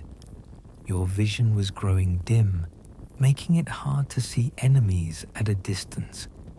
But physical pain was nothing compared to the weight of memory. You carried the ghosts of every man you had killed, every friend you had lost, every battle you had survived. They followed you through your days and haunted your dreams. There was no escape from what you had done in the name of honor. Lord Yoshimune had died 3 years earlier, not in battle, but from a fever that had swept through the castle. His death had been slow and undignified, nothing like the glorious warrior's end that samurai was supposed to achieve. His son, Yoshinao, now ruled the domain with the same mixture of incompetence and arrogance. The new lord was even worse than his father. Where Yoshimune had been weak but well-meaning, Yoshinao was cruel and selfish. He raised taxes on the peasants to pay for his luxuries. He reduced samurai stipends to fund his elaborate parties. He cared nothing for the welfare of those who served him. Your own salary had been cut so many times that you could barely afford to maintain your equipment. Your armor was patched and repatched. Your sword needed sharpening more often because the metal was wearing thin. Your horse had died years ago, and you could not afford to replace it. The little house where you lived with your family was falling apart. The roof leaked in a dozen places. The walls were rotting from moisture and age. The floor mats were threadbare and dirty. You had tried to make repairs, but materials cost money you did not have. Your wife Yuki was 55 now, but she looked much older. The years of poverty and worry had aged her beyond her time. Her hair was completely grey. Her face was lined with wrinkles from squinting in poor light while doing needlework to earn extra money. Her hands were bent and painful from arthritis. She rarely spoke of dreams anymore. The young woman who had once talked about leaving this life and starting over had been worn away by decades of disappointment. She went through her daily routine mechanically, without joy or hope. The light had gone out of her eyes long ago. Your son, Ichiro, had grown into a strong young man, but he carried the same burden that had crushed you. He had completed his samurai training and taken his place in Lord Yoshinau's service. He was eager to prove himself in battle, not understanding that battle was where souls went to die. "I want to bring honor to our family name," he told you one evening as you sat together in the garden. "I want to be a great warrior like you, father." The words cut through your heart like a blade. Your son saw you as a hero, not understanding that heroism was just another word for surviving terrible things. He did not know about the nightmares that still woke you screaming. He did not know about the guilt that ate at you every day. "There is no honor in war," you told him quietly. "There is only death and suffering. The stories you have heard are lies told by men who were never there." But Ichiro did not believe you. Young men never believed such warnings. They thought their fathers were being overly cautious. They thought they would be different. They thought they would find glory where others had found only pain. "You are just trying to protect me," Ichiro said. "But I am not a child anymore. I am ready to face whatever comes. I am ready to die for my lord, if necessary." Hearing your own youthful foolishness repeated by your son was almost unbearable. You had said the same words once, full of confidence and ignorance. You had believed the same lies. You had made the same mistakes. And now your son would make them too, because the system demanded it. You tried to tell him about the reality of killing. You tried to explain what it felt like to take a life, to watch the light fade from another human being's eyes. You tried to make him understand that the men he would fight were not monsters but ordinary people like himself. "War is not a game," you said. "The men you kill will have families. They will have children who wait for them to come home. When you end their lives, you destroy more than just one person. You destroy everyone who loved them." But your words could not compete with centuries of romantic mythology. Ichiro had grown up hearing stories of brave samurai and glorious battles. He had been taught that dying for your lord was the highest honor. He believed these lessons more than he believed your warnings. The cherry blossoms continued to fall as you spoke. Each one was beautiful and perfect, but each one died the moment it left the tree. This seemed like a perfect metaphor for samurai life. Beautiful ideals that withered the moment they touched reality. "Father," Ichiro said gently, "I know you worry about me. But this is what we are. This is what our family has always been. I cannot change what I am any more than you could." He was right, and that was the tragedy. You were all trapped by history and tradition. You were all prisoners of a system that had been built by dead men for the benefit of other dead men. The living suffered so that the ancestors could be honored.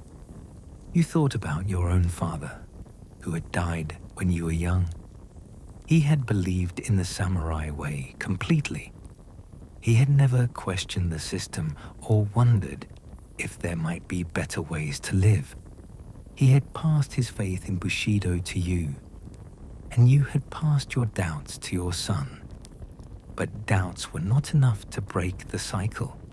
Even knowing that the system was cruel and meaningless, you could not abandon it. Even understanding that honor was just a pretty word for suffering, you could not choose dishonor. The trap was too strong, the conditioning too deep. Your grandson was born that spring. Ichiro's wife, a quiet girl named Hana, gave birth to a healthy boy. They named him Saburo, meaning third son, even though he was their first child. This was supposed to be a lucky name that would confuse evil spirits. Looking at the baby, you felt a mixture of joy and despair. Joy because new life was always a miracle. Despair because you knew what lay ahead for this innocent child. He would grow up as you had, trained to kill and die for other men's ambitions. He would learn to call suffering honor and meaninglessness duty. You held the baby in your arms, feeling his tiny weight and fragile warmth. He was perfect and unmarked by the world's cruelty. But that would not last. Soon enough, he would begin learning the lessons that would shape him into a weapon. Soon enough, his innocence would be replaced by the terrible knowledge of what it meant to be samurai. I will not let him live as we have lived, you whispered to the sleeping child. I will find a way to break this curse. But even as you made this promise, you knew it was probably empty. You had made the same promise about Ichiro, and it had come to nothing. The system was stronger than any individual's desire to change it. The weight of tradition was heavier than any one man could lift. News came that summer of wars in distant provinces. The central government was weak and ineffective. Local lords were fighting each other for territory and power. The country was sliding into chaos, just as it always did when strong leadership was absent. Lord Yoshinao saw opportunity in the disorder. He began making alliances with other ambitious lords. He started gathering armies and supplies. He spoke of expanding his domain and increasing his power. War was coming again, just as you had known it would. This is our chance, he announced to his assembled samurai. While our enemies are distracted, we can take what should rightfully be ours. We can build something great that will last for generations. You had heard these words before, spoken by other lords in other times. They always sounded noble and inspiring. They always ended in blood and tears. Nothing great was ever built through war. Only destruction and suffering could come from violence. Ichiro was excited about the prospect of his first real battle. He spent hours practicing with his weapons and studying military tactics. He talked constantly about proving himself and bringing honor to the family name. You watched him prepare for his own destruction and felt helpless to stop it. I understand now why you tried to warn me, he said one evening as he cleaned his sword. But I also understand why I must ignore your warnings. This is bigger than my personal fears. This is about duty and tradition. You wanted to shake him, to make him see that duty and tradition were just words used to manipulate young men into dying for old men's profits. But you knew that such lessons could not be taught. They could only be learned through experience, and experience might kill him before he understood. The army assembled in the courtyard of the castle. Over 1,000 samurai and their followers prepared for war. Banners fluttered in the wind. Armor gleamed in the sunlight. Horses stamped and snorted, sensing the excitement of their riders.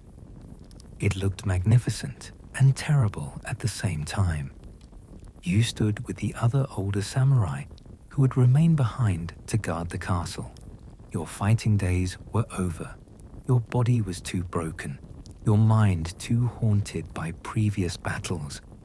You would stay home while younger men went off to die. Part of you felt relief at being left behind. You would not have to kill again. You would not have to watch friends die. You would not have to carry new ghosts into your nightmares. But part of you felt shame at this relief. A true samurai was supposed to welcome every chance to serve, even unto death. Ichiro came to say goodbye before the army departed. He was wearing the armor that had belonged to your father, patched and repaired many times, but still serviceable. He carried the sword that you had carried, its blade worn thin by decades of use and sharpening. "Take care of my wife and son," he said formally. "If I do not return, tell them that I died with honor." You embraced your son, feeling the hardness of his armor against your chest. He felt strong and vital, full of the confidence that came from never having faced real danger. You remembered feeling the same way once, before the world had taught you better. "Come back alive," you told him. "Honor means nothing to the dead." He smiled at what he thought was an old man's excessive caution. He mounted his horse and rode away with the others, following the bright banners toward whatever fate awaited them.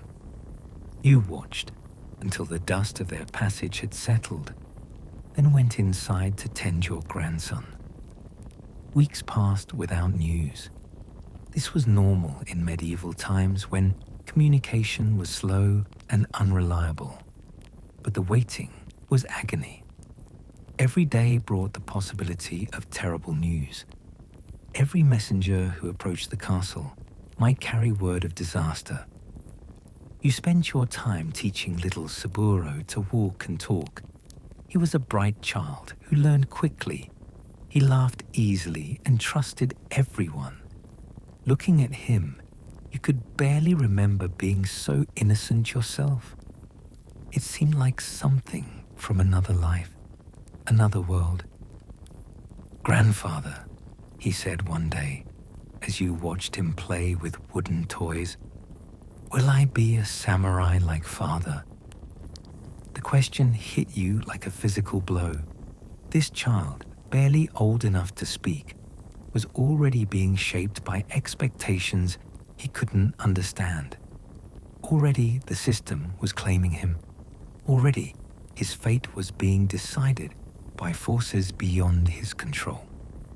"We will see," you told him, unable to give a more honest answer. What could you say? That you hoped he would never have to live the life you had lived? That you prayed the world would change before he came of age? That you dreaded the day when his innocence would be replaced by the terrible knowledge of what it meant to be a warrior? The messenger arrived on a grey morning in late autumn. He rode an exhausted horse and bore the banner of Lord Yoshinao. His face was grim, his clothes stained with mud and blood. Everyone in the castle knew what such a messenger meant before he ever spoke a word. The battle had been a disaster. Lord Yoshinao's alliance had collapsed when one of his partners switched sides at the crucial moment. The army had been surrounded and destroyed. Most of the samurai were dead. The few survivors were scattered and in hiding. Ichiro was among the dead. He had died fighting as he had wanted, but there was no glory in his death, no honor in his sacrifice. He had died because his lord had made poor alliances and worse decisions. He had died for nothing more meaningful than one man's ambition. You felt strangely empty when you heard the news. You had been preparing for this moment for months, but preparation did not lessen the pain. Your son was gone. Your family line would continue through his baby son. But the boy would grow up without a father, just as you had. Hana took the news badly. She wept for days, holding baby Saburo close to her chest. She was 19 years old and already a widow. In medieval Japan, widows had few options and little security. She would depend on your family's charity for the rest of her life. "What will become of us?" she asked through her tears. "How will we survive?" You did not have a good answer. Your own income was barely enough to support yourself and Yuki. Adding a daughter-in-law and grandson would strain your resources to the breaking point. You would all have to eat less, spend less, and hope that sickness or disaster did not push you over the edge into complete destitution. The months that followed were the hardest of your life. Grief mixed with poverty to create a daily struggle for survival. You took on any work you could find, despite your age and infirmity. You hauled water, swept floors, and did other menial tasks that would have been shameful for a samurai in better times. Your arthritis made every movement painful, but pain was a luxury you could not afford. You worked until your hands bled and your back screamed in agony. You came home each night exhausted and broken, but with a few coins to buy rice for the family. Yuki's health began to fail under the stress. She developed a cough that would not go away. She lost weight until she looked like a skeleton covered with skin.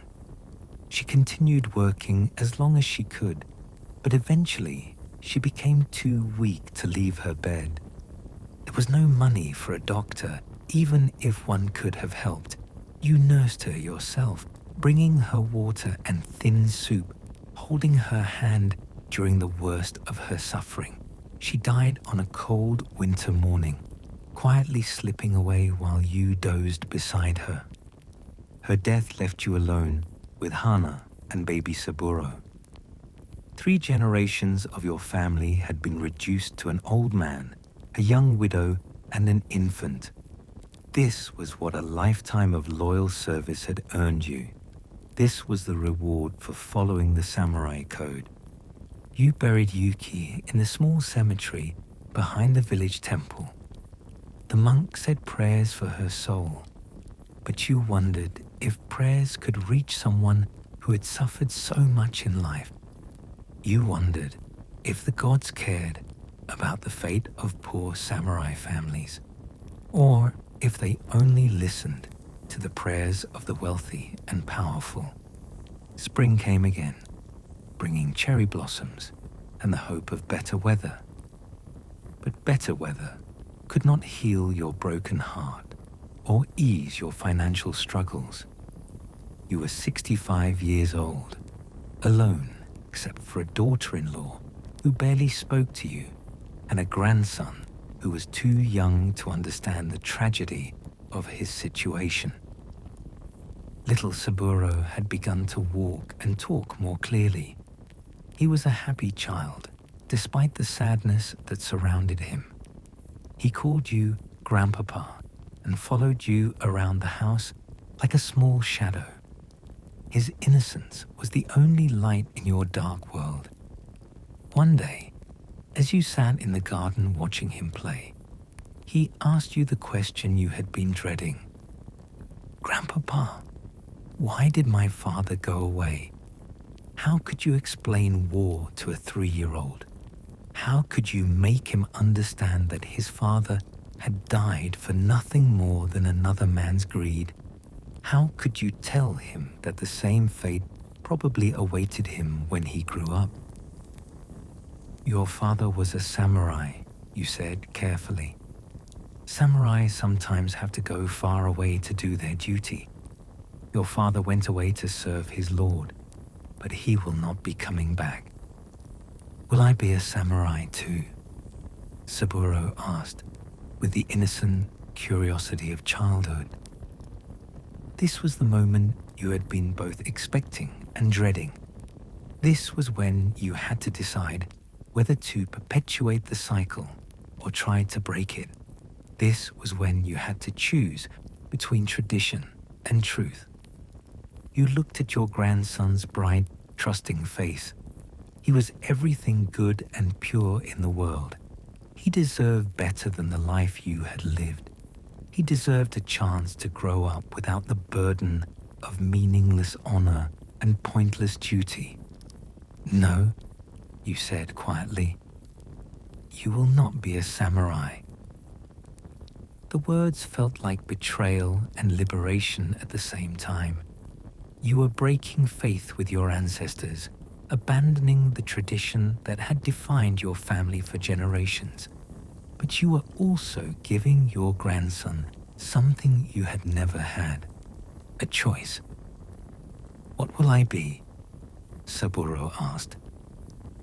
You will be whatever you choose to be, you told him. You will be free. It was a promise you intended to keep, even if it cost you everything. You would find a way to get Saburo away from this life. You would send him to relatives in a distant province where no one knew his family history.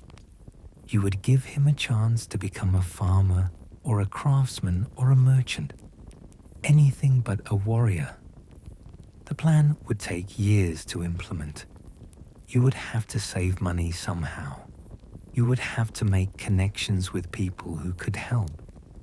You would have to do it all in secret, because abandoning the samurai class was still considered a grave dishonor.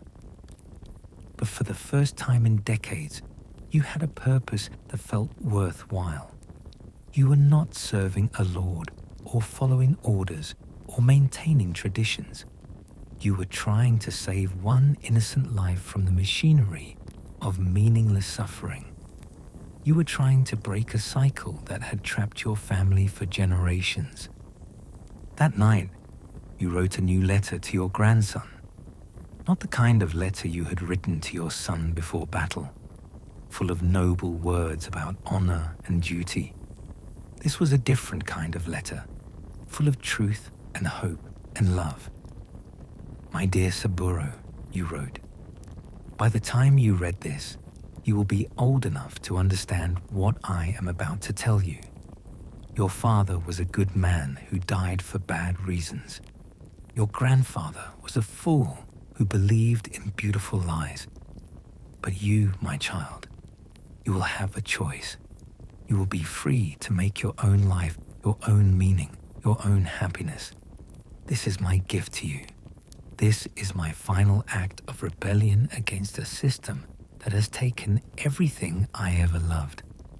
You sealed the letter and hid it with your few remaining possessions. Someday, when Saburo was grown and safe, you would give it to him. You would tell him the truth about what it meant to be samurai. You would make sure he understood the price of honor and the cost of duty. The cherry blossoms fell like snow in the moonlight. Each petal was beautiful and brief, just like human life. But unlike the samurai who died for empty ideals, the blossoms fell naturally, following the rhythms of nature rather than the demands of human ambition. You sat in your garden, an old man with white hair and bent back, holding the hand of a small boy who would never have to know the weight of a sword. For the first time in your long life, you felt something that might have been peace.